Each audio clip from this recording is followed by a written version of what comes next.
Juízes, capítulo 3.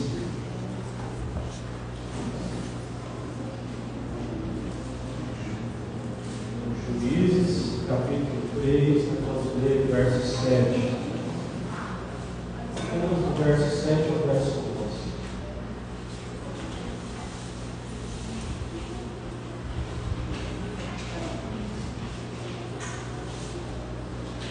Podemos ler, está escrito assim, por favor, não peço sua atenção. Diz assim: os israelitas fizeram o que era mal aos olhos do Senhor, pois se esqueceram do Senhor, o seu Deus, e prestaram culto a Balaíns e a Azera.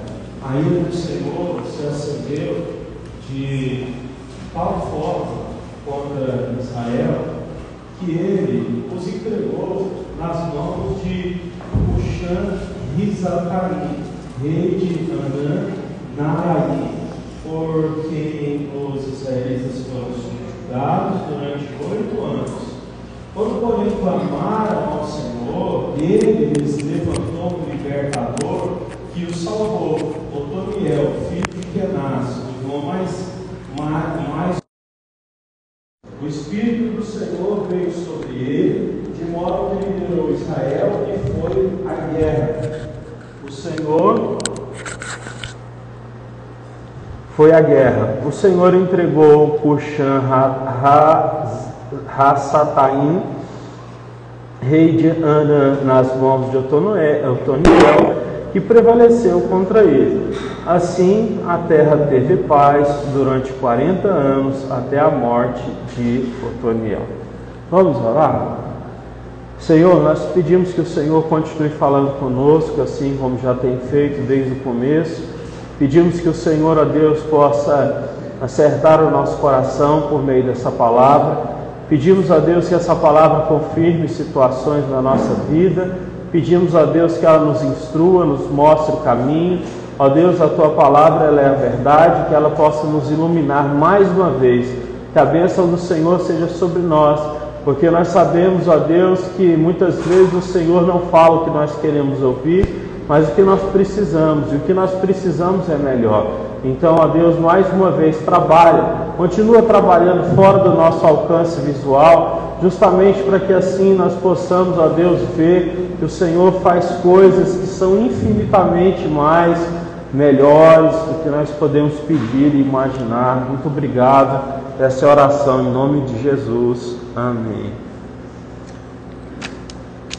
Bom, não é segredo para ninguém que Israel ficou 430 anos escravo dentro do Egito. Eles entraram pela porta da frente através de José, e depois de 430 anos eles já são um povo, mais de 1 milhão de pessoas, e eles estão presos. Até que Deus então chama um homem, que é um profeta, Moisés. Esse homem já tem 80 anos, e Deus diz que ele vai até Israel, que ele vai até o Egito e vai libertar o povo de Israel de lá.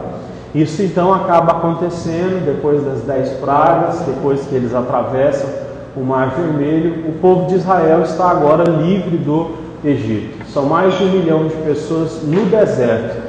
E a Bíblia diz que o caminho que eles percorreriam até chegar na terra prometida, que o Senhor tinha falado, era um caminho de 11, 12 dias. Está escrito em Números e também em Deuteronômio. Só que o texto sagrado diz que eles demoraram 40 anos para chegar na terra prometida. Aqui a gente tem uma coisa muito importante que a gente precisa se fixar nela. Deus, ele não tem prazer em tardar as suas bênçãos. Até porque em Provérbios diz que se Deus tarda as suas promessas, o nosso coração desfalece, o nosso coração perde a força, o nosso coração perde vigor. E Deus não tem prazer nisso. Só que existe uma situação que nós precisamos também fazer para que Deus continue sendo glorificado e que Deus não abra mão disso, que no caso é a obediência. Você vai notar que a grande diferença entre servir a Deus e servir qualquer outro Deus, por exemplo, os que foram citados aqui no texto, os Balaíns, Azera, é que esses deuses, eles pedem sacrifício, só isso. E o Deus que nós servimos, o Deus Todo-Poderoso, Pai do nosso Senhor Jesus Cristo, ele pede obediência? É a grande questão, e você vai entender isso aqui. Então, 40 anos, porque faltou obediência. É mais fácil que sacrificar do que obedecer. Eu lembro demais, quando eu era menino, eu estudei em colégio cristão, mas quantas vezes, quando eu queria alguma coisa, ou quando eu estava com medo de alguma coisa, a minha intenção nunca era me aproximar de Deus para obedecer alguma coisa. Eu era menino e eu sempre, nos momentos que eu queria alguma coisa de Deus, eu tinha minha bíbliazinha pequenininha, né, aquelas que davam na porta da escola, e eu orava e falava: Senhor, eu vou ficar 30 dias sem jogar bola, mas me abençoa, né? Cumpra aqui esse desejo, faz essa promessa acontecer. Sempre era coisa nesse sentido, sabe? 30 dias sem jogar bola, 30 dias sem sair com os amigos, sempre sacrifícios. Por quê? Porque esse Deus estava sempre longe de mim. Eu tratava, né, como um Deus que não estava perto. Eu tratava como os deuses pagãos. Os pagãos, né, os deuses pagãos são esses deuses que não têm, né, a relação próxima com seus filhos. Então eu quero que você pense nisso. Era para esse povo ter saído do Egito e entrado numa terra muito boa, né, 12 dias depois. Mas eles ficaram 40 anos rodeando o deserto, porque falta de obediência. Deus, Ele não quer que nós fiquemos vagando, Deus não quer que nós fiquemos andando em círculos, mas existe um momento que nós precisamos tomar o quê? Uma posição. Você lembra lá do filho pródigo? Ele perdeu tudo que ele tinha, que o pai tinha dado, estava lá cuidando de porcos e comendo o que os porcos comiam, mas chegou uma hora que a Bíblia diz que ele caiu em si, e ele disse: poxa vida, eu vou voltar, se meu pai me der um emprego igual os serviçais dele, já vai ser melhor, pelo menos uma comida de gente eu vou comer. Então ele caiu em si, e quando ele caiu em si, ele voltou, e uma grande bênção aconteceu, ele foi restituído, foi restaurado como filho, e por aí vai. Então eu quero que você pense nesse momento quais as áreas da sua vida que você tem dado murro em ponta de faca, que você tem tentado fazer as coisas do mesmo jeito há 1 ano, há 2 anos, há 3 anos, há 4 anos, e não funciona. Por quê? Porque não está dentro dessa estrutura de obediência a Deus. Então, é óbvio que existem coisas que Deus manda a gente esperar. José teve que esperar 22 anos, Davi teve que esperar 14, mas nós estamos falando de homens que, quando estavam esperando, Deus estava treinando eles. Em todo o tempo eles estavam sendo treinados, no deserto. Davi, por exemplo, José sendo treinado enquanto ele trabalhava na casa de Potifar, depois quando ele estava preso. Mas o povo de Israel já tinha passado por isso. Eles ficaram 430 anos presos, eles clamaram, a Bíblia diz, Deus ouviu o clamor para levar para a terra prometida. Então por que ficar andando ao redor? A gente precisa entender de uma coisa: Deus não quer sacrifício nosso, sabe por quê? Porque Ele fez o sacrifício por nós. Jesus é o sacrifício. Agora os deuses pagãos, eles fazem o quê? Pedem que você sacrifique algo para eles. É você que tem que dar a vela, é você que tem que dar a galinha, é você que tem que dar a pinga, é você que tem que dar o que for, seja nas religiões, né, menores ou nas maiores. Agora, em Cristo Jesus, você não precisa dar nada para fazer barganha para Ele te abençoar. Você precisa de uma coisa só: ser fiel a Ele. E ser fiel é o quê? Obediência. Você sabe que os deuses pagãos nem fidelidade eles pedem? Não pedem. Tanto que você vai ver os deuses pagãos aqui, eles trabalham todos juntos, porque na verdade o que acontece é que o papel deles é enganar as pessoas.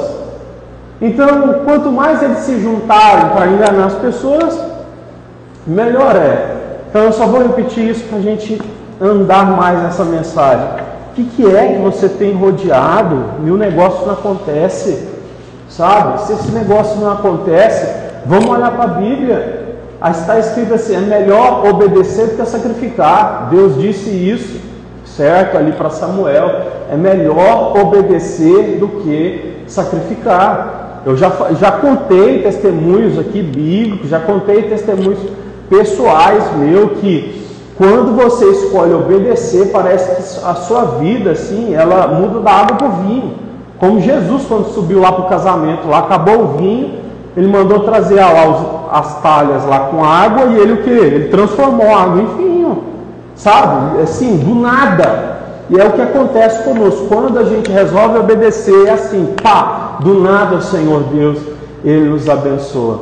Mas para obedecer tem que renunciar a alguma coisa. E esse é o grande problema nosso. A gente não gosta de perder nada. Então a gente gosta de estar sempre segurando as duas pontas, sabe? Então, como a gente gosta de estar sempre segurando as duas pontas, a gente diz assim, eu vou ficar pego nessa, mas se não der certo, pelo menos tem uma pontinha aqui, eu já vou e puxo lá. Não dá para viver assim. Ou você toma a decisão de ficar firme, certo? Tirar suas duas mãos de um lado, segurar e crer em Jesus e ir naquela direção, ou então você vai viver eternamente como uma pessoa morna, que é o que Jesus disse, né? O morno eu vomito pela minha boca, eu não faço nada através dele, porque a pessoa tem que ser quente ou fria. O quente no sentido de determinação, vou obedecer e vou deixar de lado, ou então o frio, que é aquele que sabe que não vai receber nada do Senhor. Então, escolha largar essas pontas que às vezes a gente fica segurando, porque a Bíblia diz que aquele que colocou a mão no arado, aquele que olhou para Jesus e disse, vou seguir, não dá mais para olhar para trás, não tem mais tempo, não tem mais momento para a gente seguir isso, é hora de avançar, e esse avançar nosso é agora, certo? É um avançar direto. Então, isso aqui tem tudo a ver com a história que eu estou contando, por quê? Porque depois que Moisés morreu, e ele morreu no deserto, tá? Por quê? Porque ele desobedeceu a Deus, Deus falou para ele, olha, vai lá e bate na rocha, lá conversa com a rocha, vai sair água. Ele foi lá, revoltado, bateu na rocha, o Senhor disse, você desobedeceu, você vai ver a terra, mas vai morrer. Ele subiu lá no Monte Nebo, né, que é um monte que existe até hoje, e ele morreu lá em cima. E Josué foi o seu sucessor. Depois de Josué, então, entra esse homem aqui que provavelmente, né, pouquíssimas pessoas já ouviram falar dele. Depois que Josué morreu, que o povo já está na terra prometida, porque Josué, que foi aquele que separou a terra para o povo, entra um homem chamado Otoniel, que é esse que nós acabamos de ler, está em Juízes capítulo 3, no versículo 7. Otoniel, ele é parente de Caleb. Só duas pessoas que saíram lá do Egito entraram na terra prometida, Josué e Caleb. E esse rapaz aqui, provavelmente ele nasceu lá no deserto, certo? Ele é irmão mais novo de Caleb e ele se torna então o principal entre o povo de Israel. Ele se torna um líder. Então, Otoniel, ele é o terceiro líder nessa jornada. E olha o que a Bíblia diz. Os israelitas fizeram o que era mal aos olhos do Senhor, pois se esqueceram do Senhor, seu Deus, e prestaram culto aos Balaíns e a Azera. Então eles estão já na terra há alguns anos, na terra prometida, sobre o comando ali de Otoniel, mas eles se rebelam contra o Senhor. E eles vão adorar um Deus chamado Baal. O nome Baal, a tradução dele é marido, certo? Marido.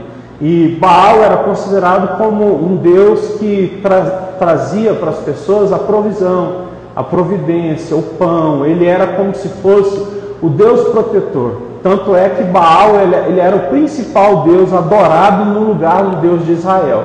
Porque ele se posicionava, os sacerdotes de Baal posicionavam Baal como sendo esse Deus de provisão, Deus de proteção, Deus que cuidava, que colocava a mão, certo, para proteger o povo. E eles adoravam Azera. Azera, né, era uma deusa, e essa deusa era considerada a deusa da fertilidade, a deusa que trazia para o povo fertilidade, crescimento da terra, a terra prosperava, era por causa dela, segundo, né, os que adoravam ela. Ela era a deusa de fertilidade também para que nascessem mais crianças, para que a nação pudesse crescer. E assim então Israel começou a adorar esses dois deuses. Pastor, por quê? Eles tinham um Deus, eles entraram na terra prometida. Josué, antes de morrer, o povo atravessou o Rio Jordão, você sabia disso? Está escrito, o Rio Jordão foi aberto e o povo de Deus, além de ter passado o Mar Vermelho em terra seca, passou o Rio Jordão em terra seca. Eles estão na terra prometida agora e passa poucos anos e eles estão adorando agora Baal e Azera. Como que pode um trem desse? Esse povo viu Deus fazendo tanta coisa e eles vão para esse caminho. Eu te explico, esse caminho é mais fácil, porque esse caminho não cobra de mim, de você, algo que se chama disciplina, que se chama obediência, que se chama guardar os mandamentos do Senhor. Aqui eu posso fazer só uma pontezinha, né, para falar, para dizer o que significa, ou qual é a origem, por exemplo, do carnaval. A origem do carnaval, ela é tanto romana como grega. Não dá para saber qual é a primeira. A origem romana, ela vem porque os romanos adoravam uma deusa chamada Júpiter, certo? E através dessa deusa chamada Júpiter, que era uma deusa também de fecundidade, uma deusa que trazia bênçãos para o povo nesse sentido, eles então, os romanos, eles tiravam certos dias do ano para poderem participar de festividades onde não existia nenhum tipo de limitação, nenhum tipo de limitação espiritual, nem limitação física, nem limitação ética, nem limitação moral. Tudo poderia ser feito. E foi lá em Roma que surgiu, por exemplo, o baile das máscaras. Porque no baile das máscaras, tanto aquele que era o produtor rural, ele poderia estar no meio da festa, e ele poderia participar de alguma coisa que ele nunca participaria em outro momento. Por exemplo, ele poderia usar drogas no meio de todo mundo, da mesma forma como tem outra pessoa lá, por exemplo, que é um fariseu, um homem que obedece a Deus, a lei de Deus, e ele está lá, e ele pode estar lá, por exemplo, tendo relações sexuais com um animal, tá? Isso é muito registrado na história também do carnaval primitivo. Então tem isso. E nessa época também acontecia que os imperadores, eles eram muito malucos. Você sabe que o nosso calendário é bem maluco, né? Por exemplo, não era para existir 2 meses que nós temos hoje. O mês de julho, por exemplo, ele só existe porque teve um imperador, Júlio César, que criou um mês para honra e glória do nome dele. Por isso que tem o mês de julho. E aí depois veio o outro, que é o imperador Augustus, e mandou criar o mês de agosto em honra dele. Virou uma bagunça lascada. O nosso calendário, ele é muito mais bagunçado do que o calendário, por exemplo, lunar, que o pessoal segue mais lá no Oriente Médio. Então, a origem do carnaval fazia até essas loucuras acontecerem. Os caras ficavam tão loucos, embriagados, drogados, que eles começavam a assinar, chancelar leis, certo? Que depois não podiam voltar atrás. Não é? As coisas não eram bagunçadas igual hoje, que faz, desfaz. Uma lei impetrada não volta mais. Então isso, por exemplo, aconteceu. Já os gregos, eles seguiam um deus que chamava Baco. E esse deus que chamava Baco era muito importante, era um deus forte, era um deus guerreiro, era um deus em que as pessoas se inspiravam na força, na resiliência dele. E o pessoal então costumava a fazer festas para Baco, né? E essas festas se chamavam bacanais. Então no meio desses bacanais existiam as orgias dentro do templo do deus Baco. As pessoas iam e elas praticavam orgias, elas se drogavam por muitos dias. Então assim, faziam coisas que não, sem disciplina nenhuma, sem nenhum tipo de freio moral, espiritual. É isso. Então assim, os deuses que eram servidos dentro do Império Romano, tá? A gente está falando aqui mais ou menos 300 anos antes de Jesus, e também lá no Império Grego, eles eram deuses que não cobravam nada das pessoas. É mais fácil seguir esse tipo de Deus, porque as pessoas fazem o que querem e depois elas acreditam que vão ser abençoadas. E as coisas não funcionam assim. Então, a gente vê aqui no texto que eles estavam servindo ao deus Baal e Azera. Verso 8. A ira do Senhor se acendeu de tal forma contra Israel que ele os entregou nas mãos de Cuxã-Risataim, rei de Arã Naharaim, por quem os israelitas foram subjugados. Pessoal, olha, deixa eu te dizer uma coisa. Se você de alguma forma está em Jesus, se de alguma forma existe um impulso dentro do seu coração que te puxa para ir para a igreja, para ler a Bíblia, para orar, eu vou te dizer uma coisa, isso aí nunca vai sair de dentro de você. Isso aí sempre vai te empurrar para o caminho de Deus. A própria Bíblia, ela vai nos mostrar isso. A salvação vem do Senhor, o Espírito Santo, ele nos chama de forma irresistível. Jesus disse, ninguém que vem a mim eu jogo fora. Eu estou sempre indo atrás e chamando para mais perto. Então acontece que sempre que de alguma forma a gente se afasta por algum tipo de situação na nossa vida, nós temos esse Deus que nos puxa. E às vezes essa puxada de Deus, ela significa alguma coisa nesse sentido aqui, que foi a mão de Deus, que foi pesada sobre o povo de Israel. Porque eles estavam idolatrando, era para eles crerem, era para eles ficarem firmados na palavra do Senhor, mas não, eles ficaram, né, na desobediência, na idolatria. E é o que eu digo, a idolatria é o pior pecado que tem, porque qual que é o primeiro mandamento? Né? Êxodo capítulo 20, ame a Deus acima de tudo, e não faça nenhuma outra imagem de escultura, ame a Deus acima de tudo, esse é o maior mandamento. Então, o que mais certo é contrário ao Deus que nós servimos é a idolatria. Porque a idolatria é como se você estivesse se prostituindo espiritualmente, certo? Imagine você tem uma pessoa na sua vida, você vai lá, certo? E troca essa pessoa por uma semana e depois volta para essa pessoa e essa pessoa ficou sabendo.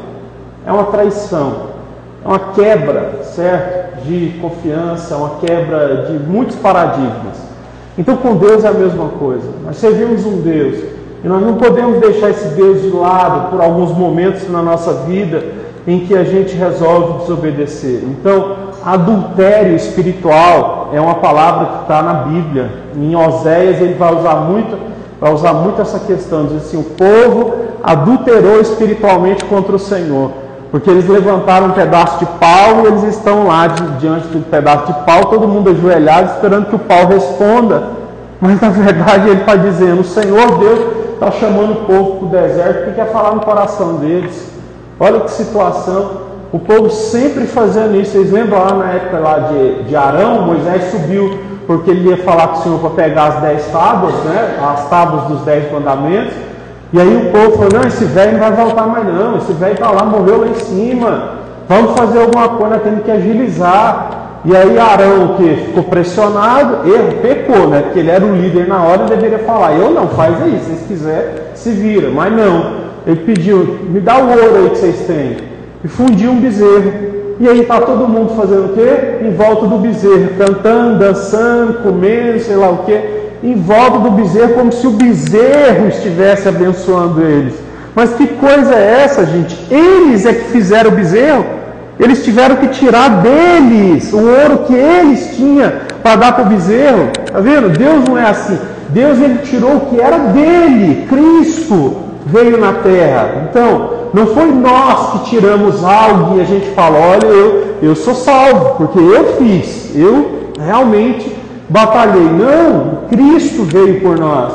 Mas o povo lá, aí Moisés desce, revoltado, quebra as tábuas. Depois de 40 dias jejuando, quebra as tábuas. Esse povo imundo aí, pecando contra o Senhor, e ele começa a orar, né?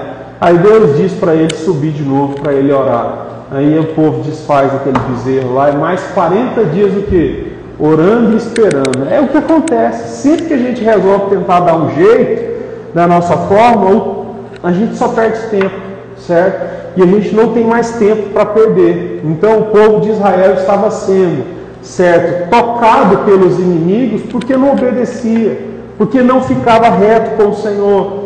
Vamos lá, para a gente ir para a parte final, verso 9.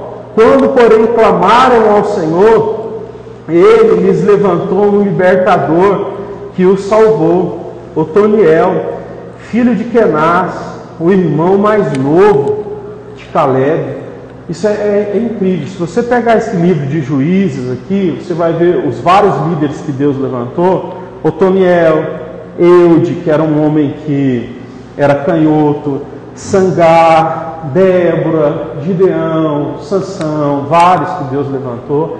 Sempre esses homens eram levantados quando o povo entrava nessas situações difíceis e começava a orar. Deus, tem misericórdia.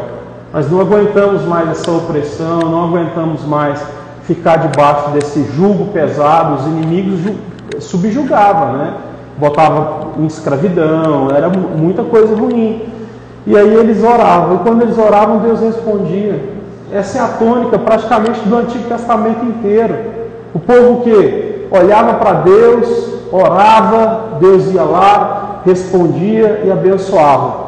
Só que aí o trem ficava fofo demais, né? Deus ali, todo mundo ali naquela fofura, tá tudo bem, tá tudo tranquilo. E acontecia que o quê? Que nessa tranquilidade o povo relaxava, e quando eles relaxavam, eles pecavam, e aí então eles desobedeciam ao Senhor. É por isso que tem um provérbio que diz assim: cuidado para que no seu conforto não venha uma profunda destruição. Porque quando a gente está em períodos de quê? De conforto, de paz, a nossa tendência é o quê? É abaixar a guarda. E a gente tem que tomar cuidado, tem que estar com a guarda alta, porque o espírito está pronto, mas a carne é fraca. Então Otoniel foi levantado, a palavra de Deus diz que o Espírito do Senhor veio sobre ele, no verso 10, de modo que ele liderou Israel e ele foi até a guerra. E o Senhor entregou o Cuxã-Risataim, a terra do rei de Arã, nas mãos de Otoniel, que prevaleceu contra eles. Deus então foi quem deu a vitória. O povo clamou, Deus deu essa vitória para eles. Então, o que falta para nós é clamar e pedir a Deus, Senhor, que o Senhor possa nos tirar dessa zona cinzenta, que às vezes é uma zona não é de bênção, não é também de disciplina, não é de obediência, é uma zona do nada, sabe? Tira a gente dessa zona cinzenta e nos dá vitória, nos ajude a viver de novo o que o povo de Israel viveu quando o Senhor levantava os juízes. Ajuda-nos a viver o que o Senhor fazia o povo viver quando o Senhor levantava esses homens. E a Bíblia diz: assim a terra teve paz durante 40 anos até a morte de Otoniel, filho de Kenaz. Olha que coisa maravilhosa. Então, por Deus ter levantado este homem, ter ganhado essa guerra, o povo ficou 40 anos em paz. Mas a minha tristeza, sabe qual é? É só ler o versículo de baixo, que já vai falar sobre outro homem. Olha o que diz o verso 12. Mais uma vez, os israelitas fizeram o que era mal diante dos olhos do Senhor, justamente por causa do mal que fizeram. O Senhor deu a Eglon, rei de Moabe, poder sobre Israel. Está entendendo? É isso que não pode acontecer. A gente tem que parar de viver esse ciclo vicioso. Nós precisamos, em nome de Jesus, pedir que o Senhor nos ajude a viver tempos de paz prolongado. Porque a gente não precisa, certo? Eu posso te garantir isso pelas Escrituras. A gente não precisa ficar vivendo momentos onde a paz vem e a paz sai, como se fosse um ciclo natural da vida. Não é um ciclo natural da vida ficar perdendo a paz. Pelo contrário, Jesus nos prometeu uma paz que excede todo o entendimento. Ele diz: a paz que eu vos dou, o mundo não dá. Ele prometeu que problemas aconteceriam, mas ele nunca, certo, declarou uma palavra dizendo que ia faltar paz. Então esse é o grande ponto. Ainda que a gente enfrente adversidades, a paz tem que ficar. E essas adversidades, elas vão sair, porque nós estamos debaixo da palavra de Deus, nós estamos debaixo do Espírito do Senhor e nós não vamos ser derrotados. Então, eu encerro essa mensagem aqui hoje dizendo que aqui, quando eles oraram, Deus levantou quem? Otoniel. E Otoniel foi um homem guerreiro que liderou essa batalha, e por 40 anos o povo de Israel ficou livre. Nós que estamos aqui hoje, que somos cristãos, sabemos que quando nós clamamos, foi o Senhor Jesus Cristo que se levantou. Ele é o nosso juiz, Ele é aquele que se levantou para ganhar as nossas batalhas. Foi Jesus que se levantou então para nos tirar das mãos de tudo aquilo que nos pressionava, que tirava de nós, certo, a vontade de viver, a vontade de ser abençoado. Foi Jesus que se levantou. Ele então, Ele é o nosso libertador. E nós podemos confiar nele com todo o nosso coração, com toda a nossa alma, porque ele vai continuar nos ajudando e nos abençoando. Então, você pode ficar de pé, por gentileza, para nós fazermos a oração ao nosso Deus?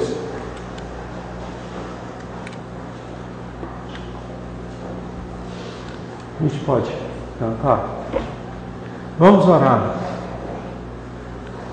Senhor nosso Deus, o nosso pedido ao Senhor é: nos ajude nesse dia, porque, ó Deus, a obediência é fruto da graça que desce sobre o nosso coração, e nós queremos rogar a Ti, ó Deus, para que mais uma vez o Senhor nos abençoe.